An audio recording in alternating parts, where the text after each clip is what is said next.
How's it going, everyone? And welcome back to my channel. I am Will, and I'm finally home from America, and I'm currently stuck in quarantine right now. I have about 10 days, maybe, hopefully 7, but I'm still currently waiting for my public health center to officially tell me whether or not I'm here for 10 days or 7 days. And so since I'm back from America, I decided I wanted to do a bit of a reflection video for you guys and how I'm currently processing where I am in life right now. So first, I want to talk about how I felt before I went back to America, because I didn't mention that I was worried that I've been gone for so long that I wouldn't know how to navigate myself, because a lot of things would have changed.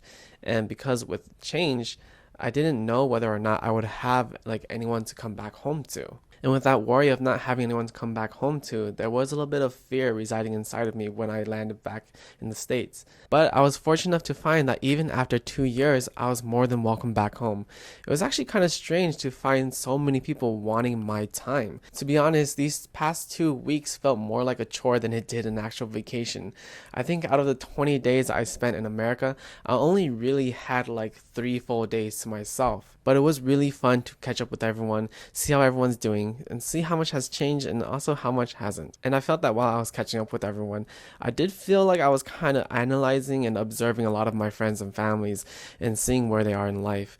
And in turn, I did feel a lot of eyes on me, observing what I was doing and seeing where I am in my life. I think it's only natural that we as humans compare ourselves, right? But I don't know what it was. Maybe because of the pandemic and people have just been stuck for 2 years, inside their homes and not being able to do much. But a lot of people kept telling me how brave I was and how courageous I was for moving all the way across another country and starting a life like the way I did all by myself. And I think it was really weird for me to hear people saying that because, well, for starters, a lot of people who were saying that weren't exactly saying that before when I first made the initial move. And secondly, I never thought of it that way before. I mentioned this in the previous video as well. When I first moved to Korea, it was just me running away. It wasn't because I was trying to take a new life or anything. It was just me running away from my responsibilities and the reality of my life back in the States. And so with being home, a lot of voices and opinions and suggestions and criticisms also came into my mind. And with all of these voices, no matter how great they are and no matter how much they encourage me to push myself forward and continue to do what I'm doing, when I do hear the criticisms of others, especially the ones that are closer to me, I can't help but feel like I need to reflect on myself and what I'm doing in life. And one opinion, or I guess criticism, that I've heard many times by now, voiced by expats living here and foreigners living here and even people from home, is that you need to start your life. And I think the sentiment behind this is that we as teachers who are teaching abroad, or I guess any field that isn't seen as like a career, are indicators that your life hasn't started. That if you're not pushing yourself in a career and aiming for goals such as getting married and having kids and things like that, that your life is not started, it hasn't started. And so for me, in my position, that puts me in my thoughts, right? And going home, seeing everyone, reflecting off of what everyone's doing back home, and then coming back here and seeing what I'm doing, I can't help but be like, okay, well, maybe I'm not. But ever since my visit to America and coming back to Korea, and the very moment I stepped into my apartment, I was completely reassured that what I was doing in my life was absolutely right for me. For the past 2 years while being in Korea, I have been living my life. There was never a moment for these past 2 years where my life felt like it was on pause. I mean, for some people, they might still think that I'm out here trying to figure it out. And I do think that's true for a lot of us. I don't think many people are 100% figured out, right? We can even look at some of the most famous and rich people on this world or that we know on social media, and you can see that they're always still trying to do more.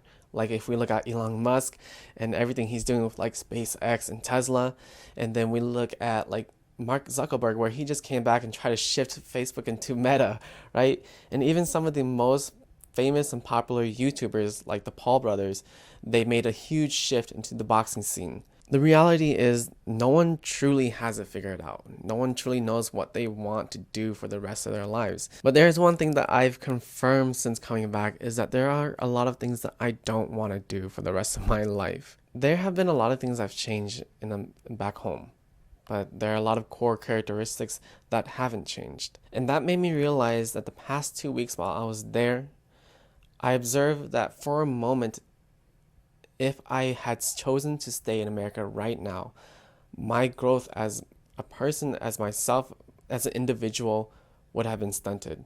It truly just felt that like while I was in America, all I was doing was playing again in the cycle. And I'm not saying that I don't do that here in Korea. I mean, life is a cycle at some point, but here in Korea, there's a part of it that I'm constantly in discomfort, where I am constantly trying to push myself to be more than I am right now. But while in America, there was a point where I felt how easy it was for me to just slip back into comfort. And another thing I don't want is I don't want to have to worry about money. Going home, one of the biggest conversation topics that I had with just about anyone there, family, friends, strangers, was money. Money was always a topic of conversation, regardless if I brought it up or not. The lack of money, the minimum wage, jobs and opportunities, cost of housing, just the cost of living, anything and everything that had to do with money, the topic came up. And I think we do all know the saying that, money doesn't equate to happiness, or money can't buy happiness, right?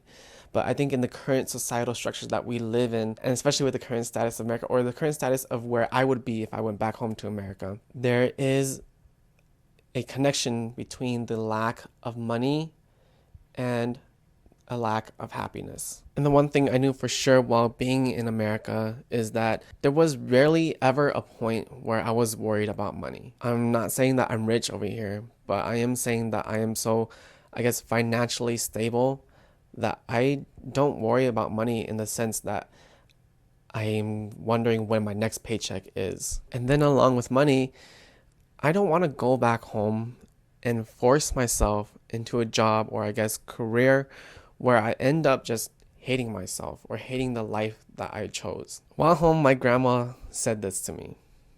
Yukuro yunasuna. And I know my Hmong is horrible, so I probably didn't say that exactly correct.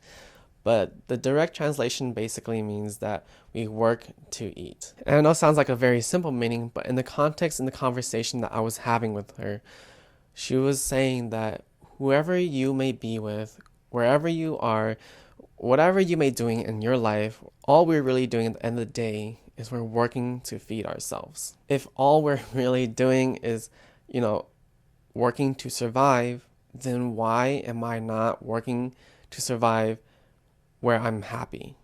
Why would I not choose a path where I am happy to work to survive? Now, I'm not saying that I need to be in Korea for me to have all of these things or for me to be, growing as an individual. But I am saying that I am doing exactly what I want to be doing in life right now. My ambitions and drive are currently pushing me this way. And fortunately enough for me, I am finding success in what I am doing right now. And so this time, when I came back to Korea, I wasn't running away. I chose to put myself first. And I chose to continue living my life.